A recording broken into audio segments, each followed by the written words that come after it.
Well, first, I want to thank you for having me this morning and also excited to hear everything. This is a great kind of transition into what Karen was talking about. I'm kind of speaking to a very specific type of transition out of sport, and that is the career ending injury. Um, you know, I we all know when you're dealing in sport, it's it's inherently a risk. It's going to happen, and whether it's permanent or temporary, we've learned that it can be physically, behaviorally, emotionally, and cognitively demanding. Um, and so, I want to kind of highlight as recently as yesterday, I working with an athlete. I got this frantic call, and this that they were out on a run, actually on their birthday, kind of celebrating and integrating training into their day. And then I got this picture the next morning of this is what my ankle's looking like. Actually, while we've been here, then we have been texting back and forth, and she's off to get an x-ray this morning. But it's part of the process of being athletes. Part of, we always hope for no injury, but we know it's a risk, and we deal with that and the fear of injury risk and all these different things. And then the one thing that we've done is now lined up kind of daily calls and check-ins for the weekend, where normally we only meet weekly. So to kind of give you a little background on my end in terms of my focus on injury and focus on career-ending injuries, I started my life as a gymnast, kind of ended that career with a fractured back at 14. Luckily, I was able to then transition into diving at a late stage and go on to dive in college and post college, and then had another back injury, which was career ending. And the kind of what you were talking about, the uncertainty and the ambiguity of it all, for me at that time was not even just losing my sports and my connections, but at that time they told me that I would not even have a normal lifestyle. And that was something that I couldn't even begin to comprehend. Luckily, I am now able to do the things I love, and, you know, hike and ski and sail and be active, but that was not kind of on the table at the beginning. And so there's a huge variety of career ending paths and what's going to happen in that process. Um, as we know, with career termination, there's age, there's deselection, there's choice. And like I said, I'm going to focus on injury. And even to narrow it down, even a more specific focus of career ending injury, in that I wanted it to be very specific, and that some people say, oh, I had a career ending injury, but it was more they had injury after injury and then made the decision, my body just really can't take it anymore. Where this circumstance and the circumstance I had was that a medical professional says, you're done. There's nothing, we can't change this. Now, in hindsight, probably if I had that injury today, it might be a different world. And that's kind of what we come with. But at the point, it's that finite moment. And you saw in that instant, it's over. So with that, I did some research, and it all is grounded in the love of sport. All the athletes and individuals I spoke with really had a love of sport, which is what sometimes makes this transition that much harder. And so one thing that this person talked about was the lifetime commitment he had made in terms of becoming, gearing since, as he says, since he was 6 years old, he wanted, all he wanted to do was play D1. And then all he wanted to do was play professional football. And at that point, he had done everything. He was on track. He was doing everything he could do until that point, and he had never even imagined a career-ending injury. Karen talked about even imagining transition. And I have been lucky enough to have do some of those programs with athletes transitioning both into the sport and out of the sport, whether that be with a national governing body and preparing programs for the NFL.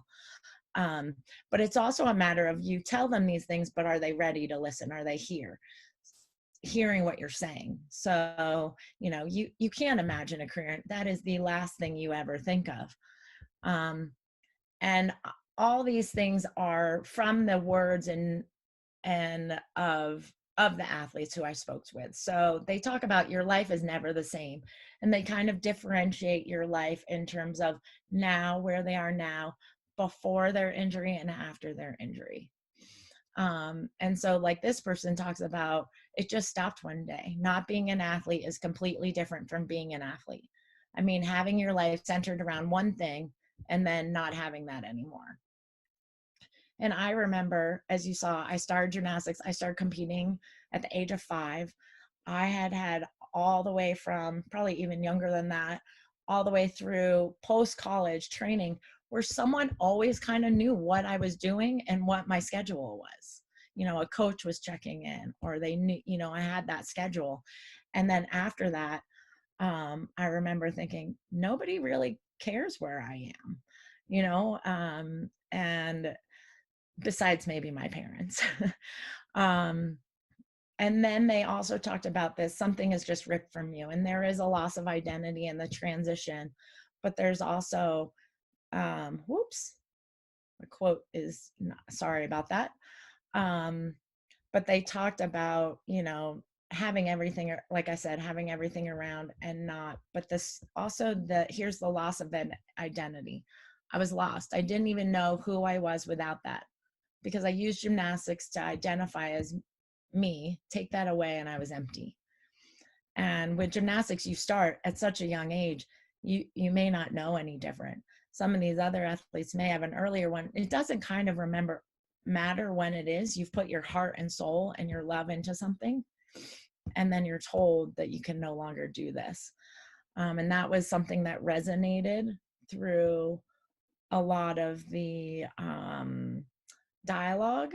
And so one thing that I really work on with athletes is identifying the other identities that they have other than their athletic identity. When you walk onto the court and when you walk off the court, no matter what happens, you're the same person. That's not going to change who you are and who you are fundamentally. And we've got to kind of help the athletes see this throughout their career. There's also this element of strength. And it's also, he says, this is a 25-year-old individual who says, I have the grip of a 9-year-old. When I grip something, it's pathetic. As we're talking, he had to ask me to take the top of the water bottle off for him because he couldn't undo that.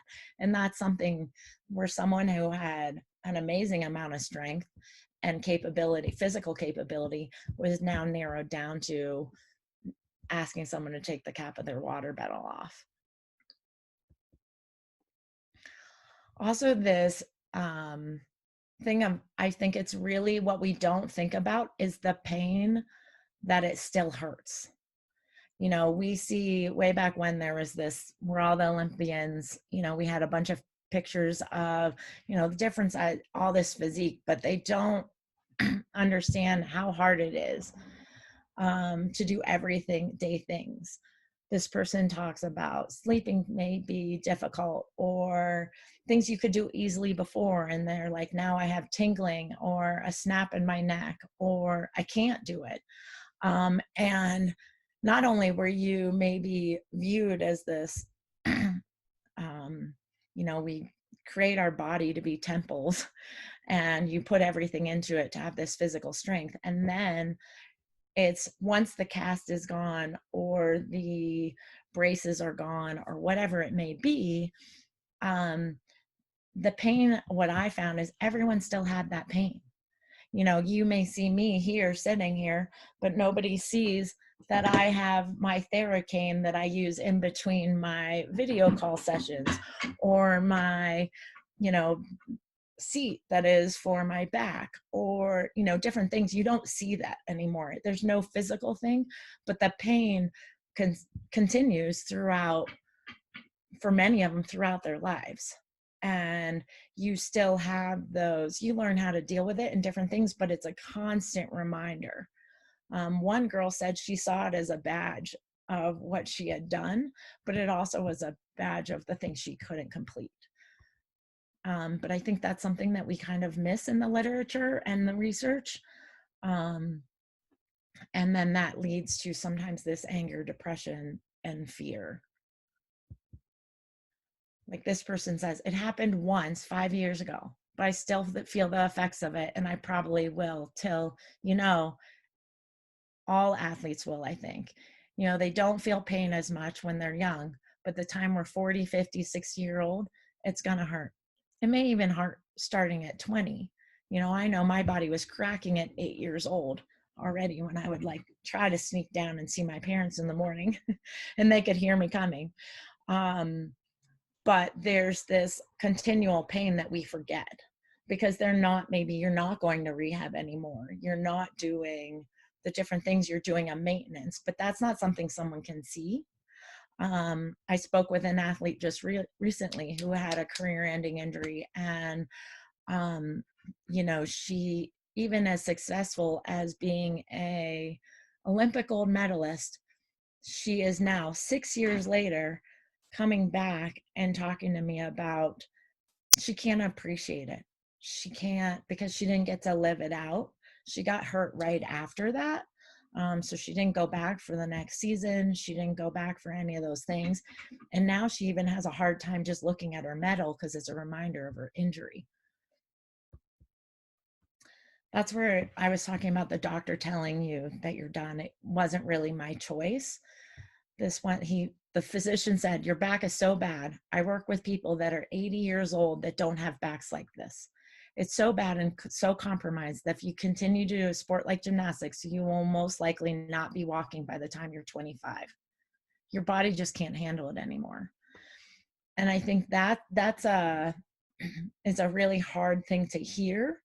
And also it's important for us to remind athletes who tend to sometimes get tunnel vision, which is one of the reasons I've come back to help individuals see the broader spectrum, Marian, you were saying, of the wellness and how important it is and the longevity, because we only have one body.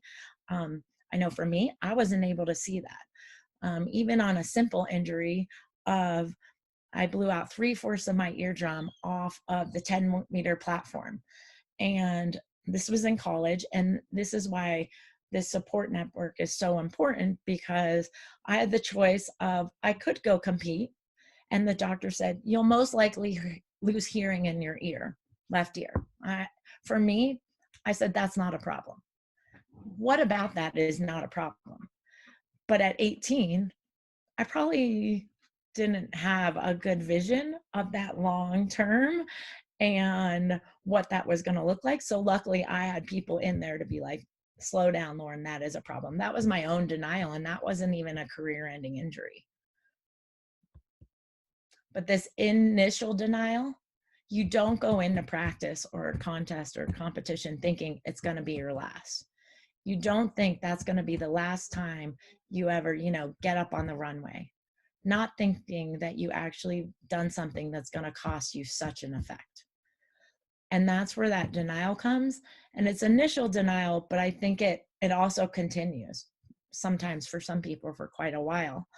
And if we aren't there to help walk them through that process and help them process that, whether it's a month after, 2 months after, or this athlete who just reached back out to me 5 years later, who was like, I know I've been avoiding your texts, but letting her know that I was going to be there for her unconditionally when she was ready to talk about it.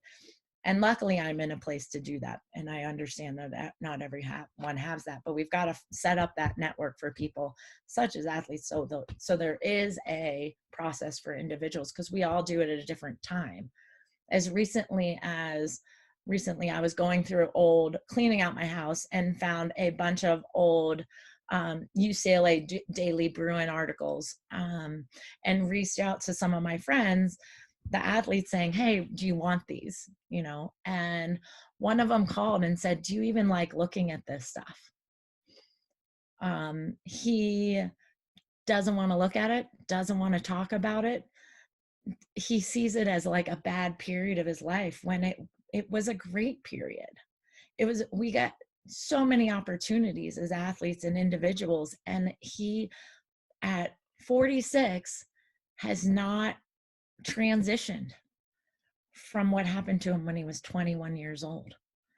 And I found it really interesting. And we talked a little bit further about how I thought that that's where he was still in his transition out of sport.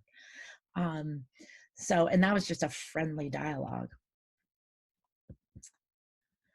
This concept of no one else knows what you're going through, I think it extends beyond the feeling of loss of others.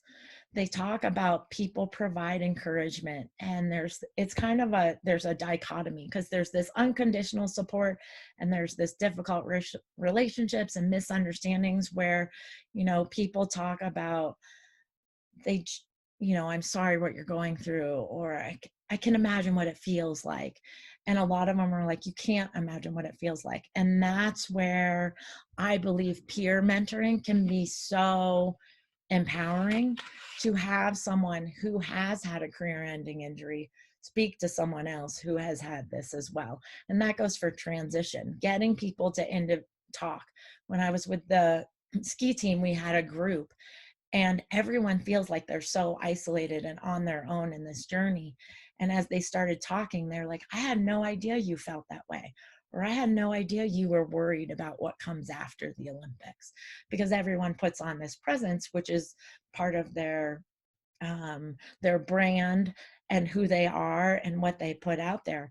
But there are a lot of things. And so, for example, this person talked about, really quickly, that there was this gap of, like I said, these overall feelings you don't understand. And so having that camaraderie, I guess, and making sure that there's someone to facilitate it, so it just doesn't become this like cycle where they go downwards. But there's also this unconditional sport. A lot of people did talk about the family, teammates, coaches. This person talks about fans, friends, people who didn't even know them reached out. Now he had an injury on, ESPN college football night, and it was somewhat, he got letters from people all the time. But he also talked about people saying, gosh, you're really handling this situation great.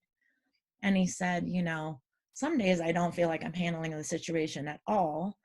And other days, he said, I couldn't have handled this situation without the people who came around me. So I think there's kind of, some people feel really isolated and alone, and some people feel like there is that support. There are other things in terms of that longevity, making sure that we continue with this support, because you don't know when they're going to be ready to process their transition. And one athlete said, at first you get calls and cards and, checking in on how you're doing with the injury. But then, like I said before, you no longer have that cast, no longer have those things, and people kind of move on with their lives, and they forget, that the person is still dealing with that transition and loss. So I think for the athletes, it's really important to, as we saw, there are another of common themes, but there are a lot of, individual differences, and we need to know our athletes, who they are, and what are the common themes, what are the things we can provide, but also knowing that person and what are their specific things they're dealing with. I had a boss tell me, going through transition, I don't want any of our athletes to struggle. And I said, they're all going to struggle. Now, it's going to be on a different spectrum. Some will really struggle and some won't as much, but they're all going to have struggles in different ways. There are a number of things that contribute to that response to the career-ending injury: the severity, the length of time. For me, had an injury. I did rehab for a full year before the doctor said, there's no way you're going to be able to go back. And then I did another 3 days a week for 2 years solid. And I'm still doing rehab to this day now, just for maintenance. But at that time, it was just to get, like I said, back to a normal lifestyle, never mind an active lifestyle. And then recognizing that it is a life altering event, and it is that transition, but it's just such a moment, and recognizing that for each of our athletes. I think for us as practitioners, if you're in a place to offer ongoing unconditional sport, I think that goes a long way, even if it's just a text or a card, wishing them a happy new year, just so that they know you're still there, so that when they're ready to process, they'll come back. Also identifying their strengths and the other life experiences. Like I said, they have so many different things, and it is hard to see that. You kind of, cognitively. I remember from my own personal experience when a coach said, well, I'm not worried about you, Lauren, you're going to be fine. And I thought, if he's not worried about me, then who is? And he was right in many ways. I had a great college education for a great institution like UCLA. I had very supportive parents. I had the ability to do things that I wanted. I had all these different things. But even with that, I felt like I had nothing. And a lot of the athletes that I work with don't have that foundation and layer even for that. And so it's important for us to be there to help them identify their strengths and what are the possibilities, and keep their dreams going, just maybe on a different trajectory. And lastly, encouraging that peer mentoring, whether it's injury or career-ending injury, a lot can be done from that kind of peer sharing. So with that being said, I want to thank all of you for coming today and listening. Feel free to reach out to me if you have any questions at Dr. Loberg at pyramidperformance.net. And I'll take questions later. Thanks. Great, Lauren, thank you. I have many questions for you, but we'll do that after the presentation from Nikki. I thought there was one thing though that you said that was really interesting with regard to the denial. In a lot of athletes, still being in denial of their injury or the end of their career. But I think often is also, they've been taught to push through their injuries through their whole life as an athlete, and it's a sign of being tough. So trying to figure out what that balance is, and having enough perspective to realize the difference between an injury you push through and an injury that's actually the end. I think for some athletes you lose We lose sight to see that, right? Mm-hmm. Like I said with my eardrum, I was ready to lose hearing in my ear. And as a gymnast, I can honestly say one of the worst things a doctor said to me, and this is why you need to know the personal individual. I was very literal. I kind of am still, but he told me to let pain be my guide. And I was going to take as much pain as I could until I couldn't do it anymore. And so, I went to camp. We were doing 4 workouts a day. Letting pain be my guide was going until I couldn't walk anymore. And so you also have to know your athlete. One time I say, it's quite often, like you said, we're taught to push through. At the very beginning, I showed you the athlete who called me in a panic the other day. She was having like her favorite kind of run, and when she sprained her ankle, she still even had 8 miles to go anywhere to get out. And then she's like, and then I went another 10 miles on top of that, and like, what did I do? But I was like, I don't, you don't know in the moment. It's like, I have a little ache. I did it the other day. I hurt my calf muscle and I kept running for a couple more miles thinking, it'll be fine when I get home. So it's another reminder of like checking in with them. Mm-hmm. I also often tell athletes, I don't have any doubt that you can work through this pain, because most often they can. Yeah. It's whether are you listening to your doctors? Are you listening to your physios? Is that the right decision for right now? Mm-hmm. And for some of them, it will be for that moment, and kind of, you got to help them think through that process and weigh out the pros and cons. Yeah.